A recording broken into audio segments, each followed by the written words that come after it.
मैं 30 साल की उम्र में विधवा हो गई थी। पति की मौत के बाद मैं घर पर अकेली ही रहती थी। अपनी उम्र के हिसाब से मैंने अपना फिगर काफी मेंटेन किया हुआ था। एक दिन सुबह से बारिश हो रही थी, तभी एक कुरियर वाला मेरे दरवाजे पर आ गया। वह 22 साल का एक नौजवान लड़का था। बारिश की वजह से वह काफी भीग गया था, इसीलिए मैंने उसे अंदर बुला लिया। हम दोनों आपस में बातें करने लगे। तभी मैंने नोटिस किया कि वह मेरे खूबसूरत जिस्म को ही घूर रहा है। जब मैं उसके लिए चाय बनाने जाने लगी, तभी उसने मुझे अपनी बाहों में भर लिया और फिर हम दोनों ने हेलो दोस्तों, आज की इस रोमांचक कहानी में आप सभी का स्वागत है। मेरा नाम महिमा है। पति की मौत के बाद मैं अकेले घर पर रहती थी। मैं 30 साल की उम्र में ही विधवा हो गई थी। 30 साल की विधवा होते हुए भी मैंने अपने बदन को काफी मेंटेन किया हुआ था। एक दिन सुबह उठकर मैं रसोई घर में चाय बना ही रही थी कि तभी हल्की हल्की सी बारिश होने लगी। मैंने चाय के साथ गरम गरम पकौड़े भी तल दिए। इसके बाद तौलिया और नहाने के बाद पहनने वाले अंदरूनी कपड़े बाथरूम में रख दिए। चाय बनाने के बाद मैंने खिड़की बंद कर दी और टीवी की आवाज़ तेज कर दी। मैं डांस करने लगी और मस्ती में खुद को दीवार पर लगे बड़े आईने में देखने लगी। मैंने काले रंग की एक नाइटी पहनी हुई थी, जिसमें मैं बहुत ही सुंदर लग रही थी। मैं मस्ती में डांस कर ही रही थी कि तभी दरवाजे की बेल बजी। मैंने टीवी की आवाज़ कम कर दी और एक दुपट्टा सिर पर रख लिया। मैंने दरवाज़ा खोला तो बाहर कुरियर वाला खड़ा था। वह 22 साल का एक जवान लड़का था, जिसका बदन काफ़ी सुडौल था। वह पहले तो मुझे काफ़ी देर तक देखता रहा और फिर बोला, मैडम, महिमा के नाम से आपका पार्सल आया है। मुझको तुरंत याद आया कि मैंने एक ऑनलाइन शॉपिंग साइट से अपने लिए एक सूट बुक किया था।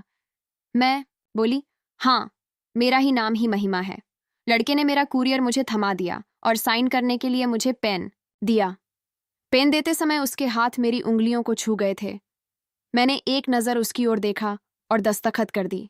मैंने उसे $15 दिए तो लड़के ने $200 वापस कर दिए और बोला 200 का डिस्काउंट चल रहा है। मैंने उस लड़के को बड़े ही ध्यान से देखा, जिसने आज के बेईमानी के ज़माने में भी ईमानदारी से सच कहा, और $200 वापस कर दिए। थोड़ी देर बाद वह लड़का बोला, मैडम, थोड़ा पानी मिलेगा। मैंने पूरा दरवाज़ा खोला और बोली, तुम तो काफ़ी भीग गए हो, अंदर आ जाओ। वह अंदर आ गया। मैंने अपना सूट अलमारी में रखा और रसोई घर में पानी लेने चली गई। अब मैंने अपनी छाती से दुपट्टे को अलग कर दिया था। कुछ देर बाद मैंने लड़के को पानी दिया। पानी देते समय जैसे ही मैं थोड़ा झुकी, लड़के की नज़र मेरे उभार पर जा टकराई और उसकी आंखें बड़ी बड़ी हो गईं। पानी पीते पीते वह लड़का नज़र बचाकर मेरे उभारों को देख रहा था कि अचानक उसने छींक दिया। मैं बोली, तुम्हें तो सर्दी लग गई है, अभी बारिश भी तेज़ है। अगर तुम चाहो तो थोड़ी देर यहाँ रुक सकते हो। तुम्हारे कपड़े भी काफ़ी भीग गए हैं, चाहो तो बाथरूम में जाकर फ्रेश हो सकते हो। वह लड़का बाथरूम में चला गया। उसने दरवाज़ा बंद करके लाइट जलाई। वहां मेरा नहाने का तौलिया और अंदरूनी कपड़े पहले से ही रखे हुए थे। लड़के ने अपनी कमीज निकालकर उस तौलिया को पहले चूमा और फिर उसी से अपने बदन को पोंछा। उसने मेरे अंदरूनी कपड़ों को अपने हाथ में लिया ही था कि तभी बाथरूम के दरवाजे पर दस्तक हुई। उसने मेरे कपड़ों को वहीं पर रख दिया और थोड़ा सा दरवाज़ा खोलकर बाहर देखने लगा और बोला, क्या हो गया मैडम? मैंने उसको काले रंग का कुर्ता दिया और बोली, ये लो, इसे पहन लेना। लड़के ने वह कुर्ता पहन लिया और अपनी कमीज सूखने के लिए डाल दी। लड़के ने बाथरूम में बहुत समय लगाया। मुझे समझ नहीं आ रहा था कि इतनी देर से वह कर क्या रहा है। काफी देर बाद वह नहा के निकला और बेडरूम में जाकर टीवी देखने लगा। मैं रसोई घर से चाय और पकौड़े ले आई और उससे पूछने लगी, तुम्हारा नाम क्या है? वो लड़का बोला, मैडम, मेरा नाम आर्यन है। मैं 1 साल से कुरियर डिलीवरी का काम कर रहा हूँ, पर पहली बार आप जितनी नेक औरत मिली है जिसने मेरे साथ इतना अच्छा व्यवहार किया है। फिर वह बोला, आप यहाँ अकेली रहती हैं या आपके साथ कोई और भी रहता है? मैंने कहा, मैं अकेली ही रहती हूँ। कुछ सालों पहले मेरे पति की मौत हो गई थी। इस दुनिया में मेरा उनके अलावा और कोई नहीं था। तब से मैं यहाँ अकेली ही रहती हूँ।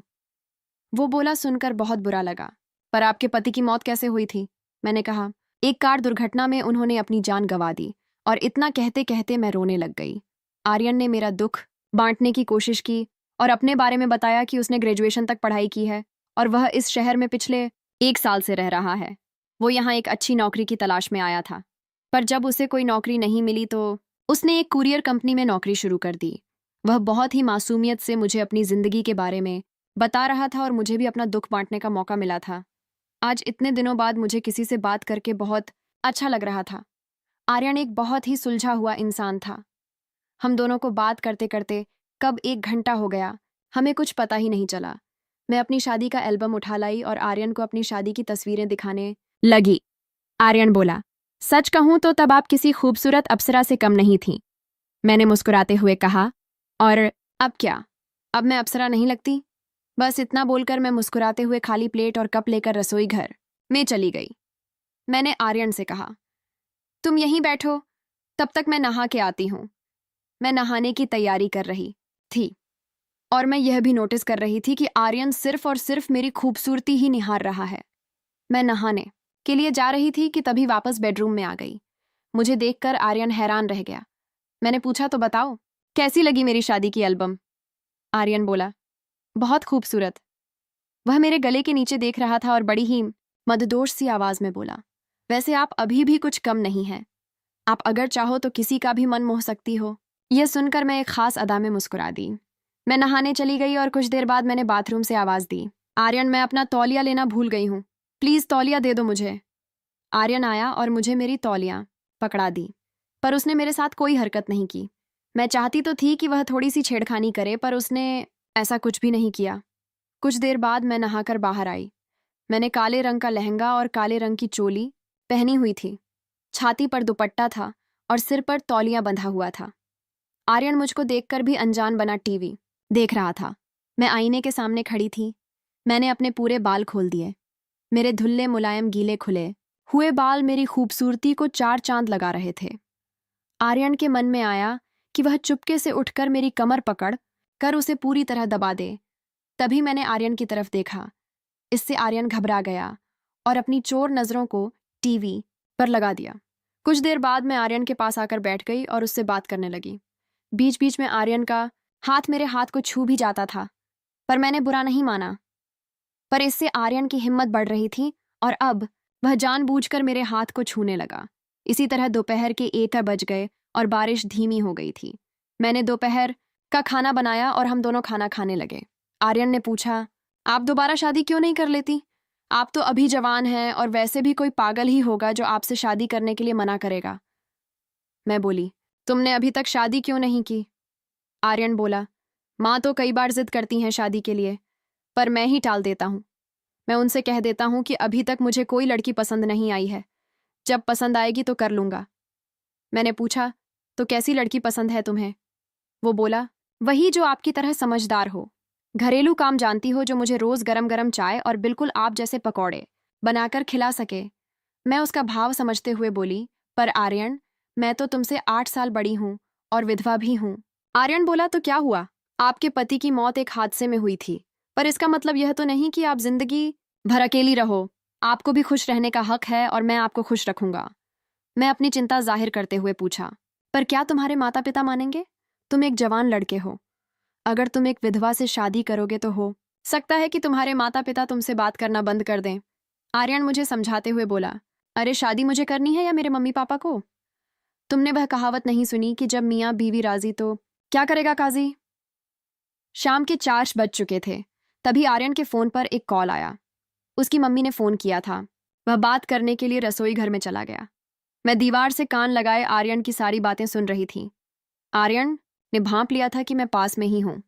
तभी आर्यन बोला, नहीं मम्मी, अब आपको कोई लड़की देखने की जरूरत नहीं है।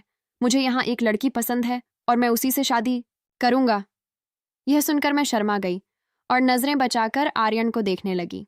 इसके बाद आर्यन ने फोन काट दिया और मैं पीछे से आकर उसे लिपट गई।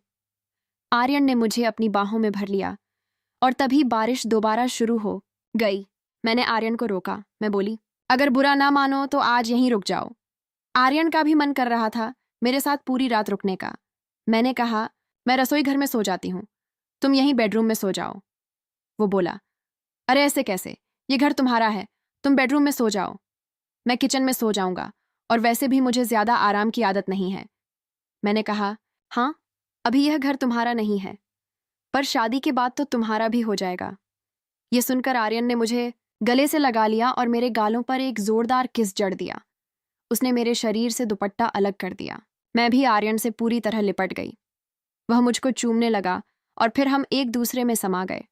मैंने अपना सब कुछ आर्यन को समर्पित कर दिया था क्योंकि हम दोनों एक दूसरे के साथ पूरा जीवन निभाने वाले थे। कमेंट करके ज़रूर बताइएगा कि आपको ये कहानी कैसी लगी। अगर आपको ये कहानी पसंद आई हो तो इसे लाइक करें और अपने दोस्तों के साथ भी शेयर करें। आगे भी ऐसी रोमांचक कहानियों के लिए हमारे चैनल को सब्सक्राइब करें और बेल आइकन दबाना ना भूलें।